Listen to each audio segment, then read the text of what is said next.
UDP léegi elect nañ lawyer Ousainou Darboe mu nekk seen flag biara gis nga process bi niñ ko defee am na ñu bari ñoo xam ne ñu ngi praise that process di wax ne that's democracy in it gis nañ nu demee am na sax ñuy invite yeneen parties but tamit criticism am na ci ñu bari ñuy jàpp ne xamoon nañ nu muy demee ak yooyu noonu yëpp yow nan nga ko gisee ak tamit nu ñu sélégué lawyer Ousainou Darboe as their flag biara jur na tamit public reaction but different gis-gis moo ci am ñi jàpp ne that's not the solution and in fact am na ñuy congratulate sax di other camp yow ban analyse nga ciy def. waaw di sant yàlla affaire bi am na si jaama at least dégguma ne doog nañ fa nit wala nit am na foofu any big issue ñun suñ toogee si plateforme bi dañoo waate yàlla tax our observation waaye balaa ma ñëw si observation personally dama bugg a suñu guest bi laajte ko mu leeral yéene nii then I can comment for example I understand that da ngeen am criteria bu ma gisoon ngeen publish like you need to give us your 100 days loo bugg a achieve something like that you know and that loolu su ne dara loolu mooy manifesto or agenda candidate bi okay gis naa loolu noonu now what I don't understand is the issue of that agenda gis naa consultation tamit bu ngeen wax ne da ngeen am consultation around the country consultation boobu noonu the candidates were part of it or it is the selection committee. No, the candidates were not part of it. Okay. When they went to the interview, then for good governance and good practice, innovation, that they want to go to the grassroots, every region, out of the 8 regions, to sound the mind of the ordinary grassroots politicians. You have no de sanikat. It's like all the 11 candidates. You can just silly, hamga konda. You ki da nga fogne mune li ak li la buga defal parti bi su ñewé suñ ko tané. I was on the ground because what he's asking. Yeah. I was part of the team. Okay. Foog naa ne dina baax pour man ma leeral loolu. Okay, process bi comme party bi dañ invite all the candidates for an interview and it was told to all the candidates ne this interview the percentage the pass mark for the interview is 60 but we are going to the ground also because politics is about the grassroots, so you cannot just make a complete decision here without going to the ground. So now, we went to the ground. We invited the ward executive members, the consequence executive members, and the regional executive members. They then invite to the regional bureau, and we give them a form. These are the 11 candidates. Ñu apply United Democratic Party. And form bi dafa am different stage yu am na ñoo fa nekk like candidate bi ndaa do you know the candidate loo xam si candidate I mean like jigooyam bi and you know candidate be like how they are familiar to the candidate understand and then did they actually want UDP to select that very candidate so dañ def loolu throughout the country waxtaan it's not even waxtaan sax we only give them the form and they feel it. You understand? They make it, every ward, every constituency, every region, they all put their scores, like how do you grade that very candidate?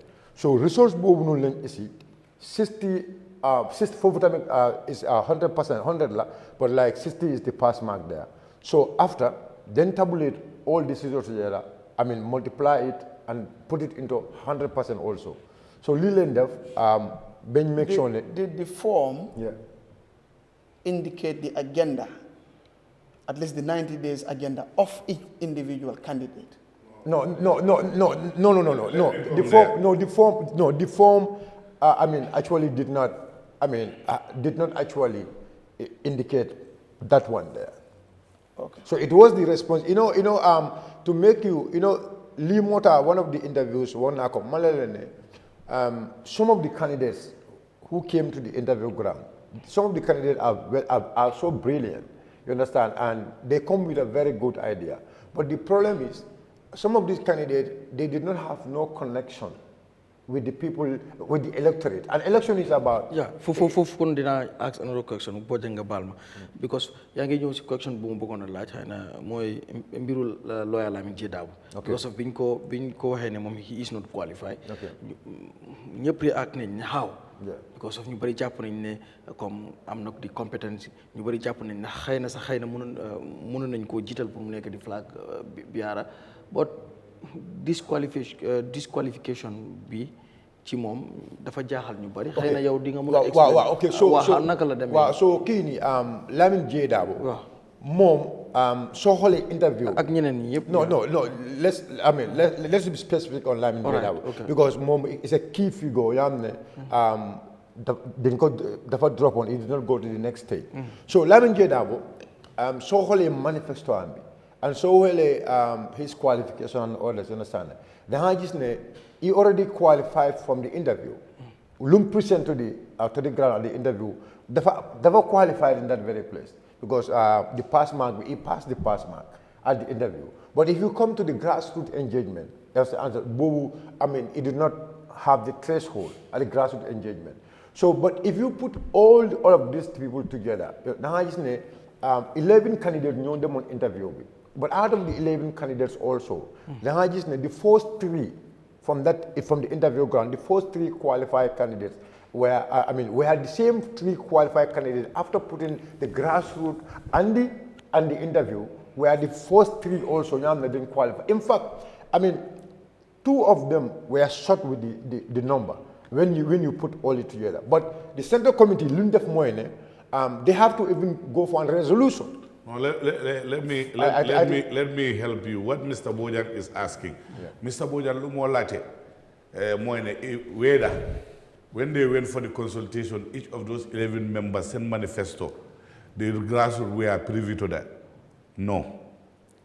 And the reason being, we all know that the literacy level in this country is not like that of the developed countries. But 11 people with 11 manifesto, the time frame, being a jail pull experience each and every one of, because every regional consultation, you meet more than 200 people, including the ward executive, that is the most grassroots, from the councillors to the parliamentarians to the regional chairman. Limoy category, because on a regional executive, you're talking about people who they are for the regional chairman. You will be talking about ward more councillor. You're talking about the constituency more deputy.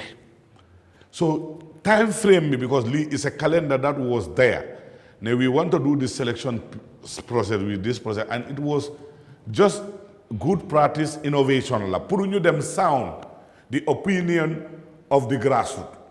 Luñ mëna def moy né ñu fa nekk dañ leen dé expliquer xam nga Abdoulie Bojang wa xam nañ ko dañ ko dé gis Eyeafrica. Xam ngeen Ibrahima Niang wa xam nañ ko dañ ko dé gis.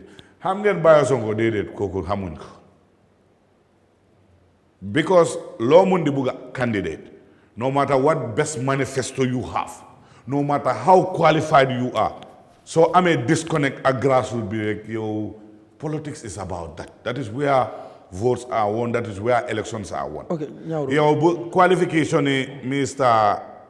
Dabo Bingawa. Dr. Dabo. Dr. Dabo. Yes, we're not talking about qualification. Election, the criteria, electoral laws. Every good political party, so alliance electoral laws or the selection of your flag bearer, you must do it in line with the national criteria. Because so far, the flag is a problem. The fee, just like nobody, even some state ministers, they couldn't send problem when they were appointed because of their dual citizens, a citizen of one country and another country. So if you want to vie for the highest office in the land, you cannot hold that. But that doesn't even disqualify him at that stage. Lolo disqualify ko for because Lolo is a party internal democracy. So ko tane fofu tamit as flag bearer amna watu be balanyo dem nomination for the presidential election pour mu muna denounce citizenship. Lolo si mom la des. You cannot even compel him even after selecting him as flag bearer ne da nga wara denounce. Lolo si mom la des. So ko denounce dafa am conflict ak loi te loi lu mu wax IEC loolu lañ koo teg si kawa su nangoo tamit ak sarta yi loi yi réew mi lu mu d'accord mu denounce mu nekk a citizen of one country, that is the Gambia, that he wants to vie for the presidency. Loolu mooy tontu bi si loolu. Understand? But comme ni mu ko waxee interview component dafa am mark for each questions. You have your social questions that are posed to you, policy program questions. Understand the governance. Yow soo ñëwee ñu tànn la as president.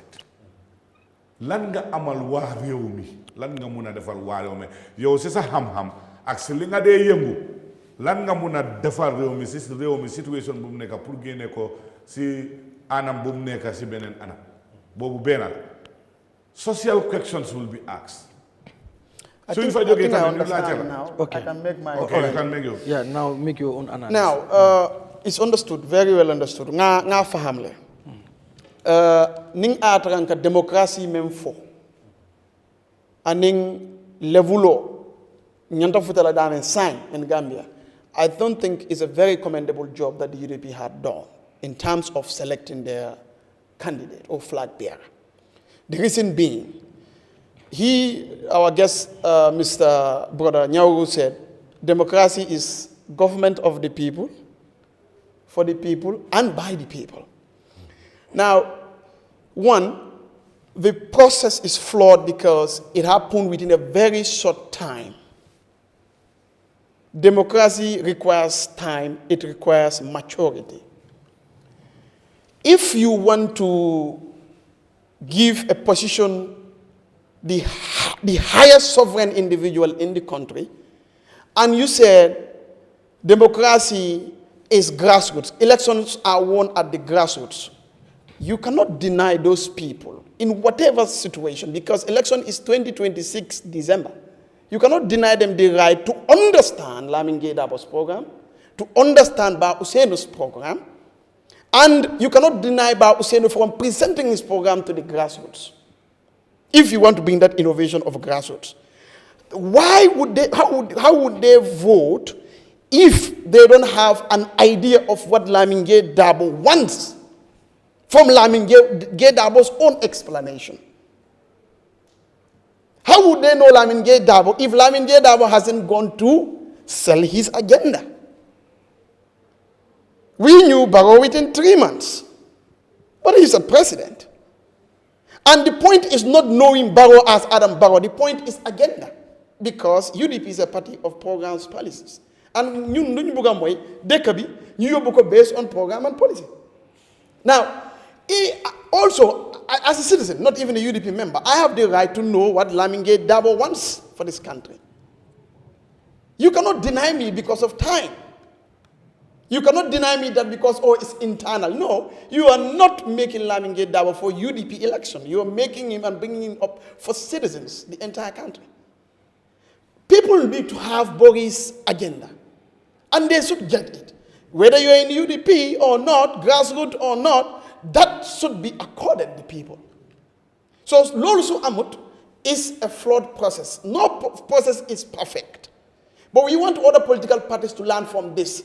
From our guest's own explanation, this is an innovation. It's like it's a new thing, as in going to the grassroots. And that's very commendable, highly commendable. I rate them so highly on that. But the fact that you are going to grassroots and giving paper and explaining, one, that is even a question that is not okay. It's a biased question. Why? People must and would know Usainu Dabo than Lamin Dabo, because by nature, Usainu is the face of the party. That question disadvantages other candidates naturally. That's a weakness of that question. The rigor there is very low. So if you now say, okay, I'm the Adam Baro, I'm the Abdoulie Bojang, and you want to base your judgment or part of your judgment based on that, it's unfair to Abdoulie Bojang. Because everybody knows Adam Baro, including Barack Obama. You know Adam Baro, but Abdoulie Bojang, who knows the wives? So that, if that is the democracy you want people to judge or to select based on Yalone for Imalo. That is a weak process. So I think people or UDP or any other political party in the future what they should have done is let them give themselves the time, let them not rush it. And it would have been better if these people had presented their own case after doing it with the committee to the people, Gambians, most especially the party, whatever, who would do the decision or the voting. Because if you want to vote and you don't even know my agenda, what are you voting? Based on what? Or that is not the 21st century politics we expect, in my opinion. Okay. So if that is the case, I think that is flawed. That agenda of each individual applicant should be sold by the applicant to the Gambians and to those that would make the decision at the end of the day. Now, I would ask, how do these people then vote? You don't even know what Lamine Dabo has in store for the Gambia. So how do you decide on Lamine Dabo's, candidacy or his whatever? I cannot understand that. So if that is how it went, there is need for improvement in that area. You come to the other aspect. I think we have to give it to them. I'm not saying it has never happened, but I think this is the time that we've seen political party like UDP going to the grassroots and then doing some consultation. That is commendable. It's very, very commendable. You need to have that connection with your people. You need to give them a chance to have a say. They need to understand things. That is why, legally, the Constitution said you must be told in the language that you understand the reason for which you are invited or you have been arrested. The electorates must also understand. It doesn't matter whether they know English or they don't understand English. They should have been told what is Baba's agenda in 90 days. They probably could have known it or had known it, but the process requires them to know. You can have new voters. You can have people that leave Lamen and now went back to Nyani. They need to know. Now, if these are things that actually do not happen, those are lapses that no political party should repeat. To the voters within the party and even the outsiders. I was really interested to see Lamine Dabo present, see Baba Dabo present, and other people. That way, I will know, okay, these people, even if they bring this one, this is the reason why I will support. I don't support people because, the party selected him. No, I support people based on what I hear from them. That is the type of democracy that all of us always advocate for. So this is it. The time should have been extended, and they should have done that. That way, it would have given the voters informed choice, and they could have decided based on the agenda and policy, not based on Yenyinlone Emanyinlo. Okay, I want to, it's very interesting. Garmi, let me come here. Okay, all right. It's very interesting. I want to address this. Okay. Mr. Bojang, thank you for your, I will say, observation. But I think using the word flawed is a little bit harsh. Because a flawed process is something that is deliberately done or is done in a manner in which it has limited the purpose of which it is created for. I told you in the initial statement, it is an innovation. It has never been done anywhere in this country or in any sub-Saharan country in Africa here. They've not done it. The time frame also, even the most civilized democracies, you have primaries, but they are not done in that manner. Candidates who made the shortlist, that's why the Democrats, the Republicans, you call them, they have caucuses. That is where the process starts, and that is not in the open. You will never see cameras there. It is only when they have 2 or 3 shortlisters who will be going head to head, that is the time when you're talking about is permitted or is allowed or is given. That is the time. How many were shortlisted with UDP? 3? Yes. No, you said that is the time you see that. No. And again, you said it's innovation, no, meaning wait. if it is a new thing. No, let's you what use I'm English saying, word. What I'm saying. Honey, Punga don't understand before you go. Honey, Imam Moide. No, I heard you. Because you're talking about the grassroots consultation. No, allow me. That is what I am addressing. No, I heard you. No, you said it has never happened as far as your knowledge is concerned in the sub-region and in the Gambia. Local language. Now, Local language, with innovation, look esla, it means dalila yu es ñoo wara ñew ak manam defal ko fo nga asi system bu es. Wow, now, if it is not happening in America, that does not justify it doesn't happen here because according to you, do dan hew fofu non so su hewé fi, there should be a way to accommodate that innovation. They did. The flood we use, I'm sorry if you think it is harsh, but your next definition, what I use, it has limited the potentials of 1, the applicants, 2, UDP members, 3, Gambians. Because we do not know really who Bori is in terms of in store for the Gambia. So that is why we said it's flawed. No. Again, if it is innovation, because it has not happened in the US, it happens first in the Gambia. You cannot use the US as a benchmark. No, you don't have Manela Belegi, you misquoting or misunderstanding my statement. Okay, I'm listening now. So you say, Manela, you should not use the word flawed. I'm not talking about the consultation. What I'm talking about is now democratic. You know, when you talk about democracy, you have to make references because Gambia is not a country of itself within the globe. Whatever we do, sometimes we copy it from people who do it better. I'm citing examples. This grassroots consultation is an innovation. So when an innovation comes, you must have observations, you must have criticism, but flaw. No, it is not flawed. I don't agree with that. You can have observation that you think it can be done like the way you are suggesting, but that also depends on the time frame we're talking about.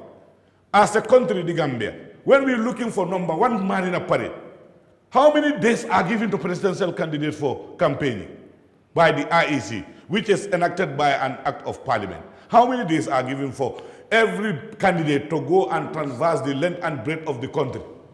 Maximum 3 weeks. Maximum 21 days.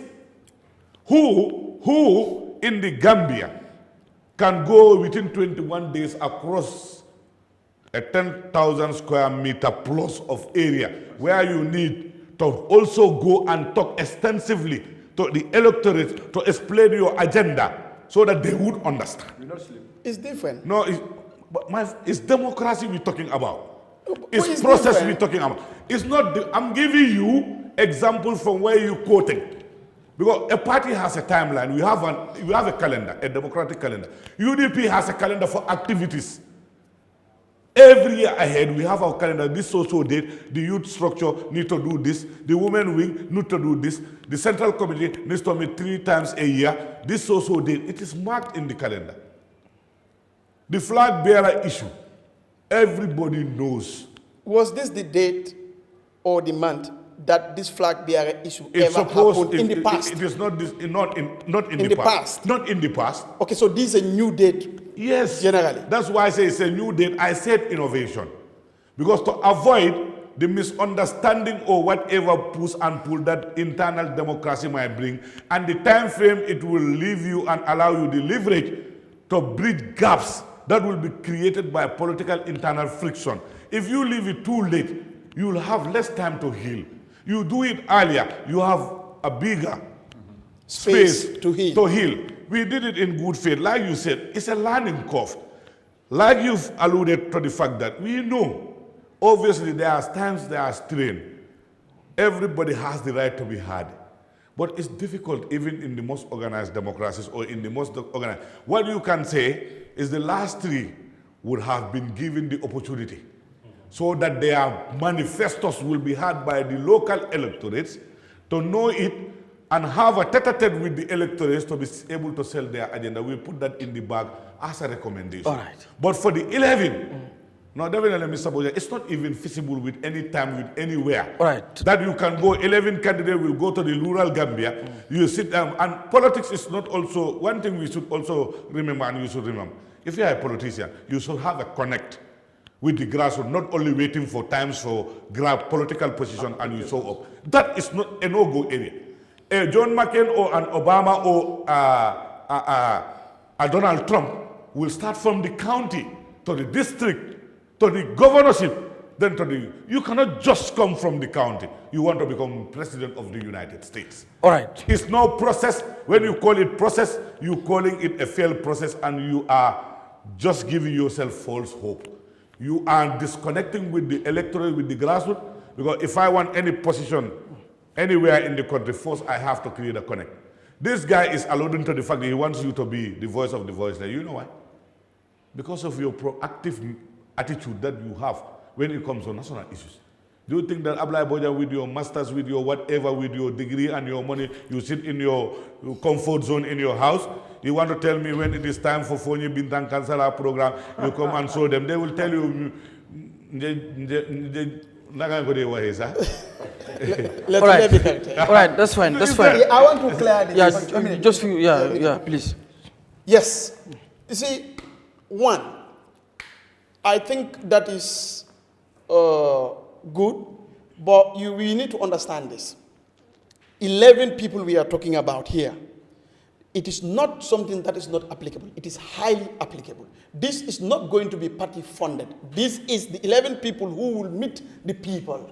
They can do it at their own, if the time is there. So you cannot say it's not feasible. It is highly feasible. No, why I'm saying... Two, I'm coming.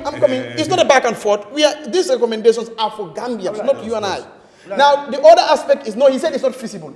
At a Kenola, it means, as a Kenola, 11 people we are talking about. It could be even a town hall. I didn't say, I think Mr. Nyang, you have me. I didn't say what I said. I said it's not feasible within the time frame. But that's what I said. I said the first misstep of the party. It's not a misstep. Okay, how do you want me to say it? You want to put words in my mouth? No, you cannot. You can't. Okay, how should I say it? Your opinion, that is an opinion. Yes, that's what I'm saying. It's not a mistake. But my opinion, you still want to have a take on my opinion. Yes, but you also, I brought an opinion. Let's allow this opinion.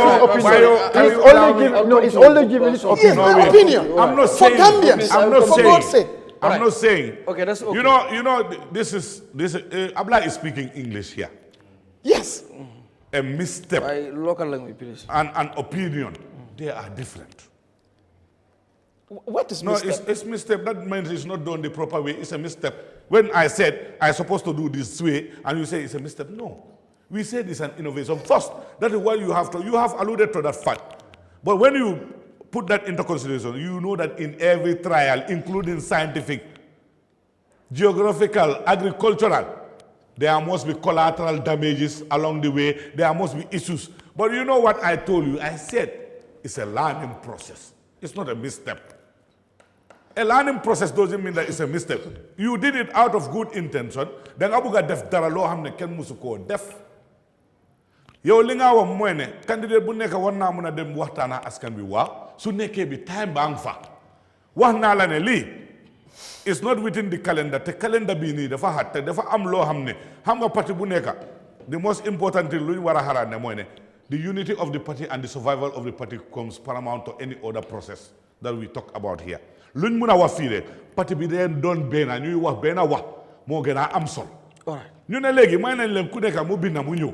Wax nañ dëgg ne time bi ni gàtta na de waaye ku nekk am nga opportunity loolu tax in anything process am na loolu tax ma ne la soo ne bu ñu shortlist make it up to the threshold because interview anywhere luñ dem any democracy interview dafa am njëkka de ñu am threshold yow soo paasu threshold bi sax waruloo dem si second stage. Moom mooy guest bi after the final comment. Wow. For final comment. So man suma time moom moo nekk di jël. No, you have to allow me, my brother. You don't have to blame me. I understand. Abdoulie, I understand. you don't have to blame me. But please, can you give me space? I'm a guest today. Yes, but you are not. Because I used to be sitting where you are. Yes. So today you fine. have to understand That's this. fine. Okay. All right.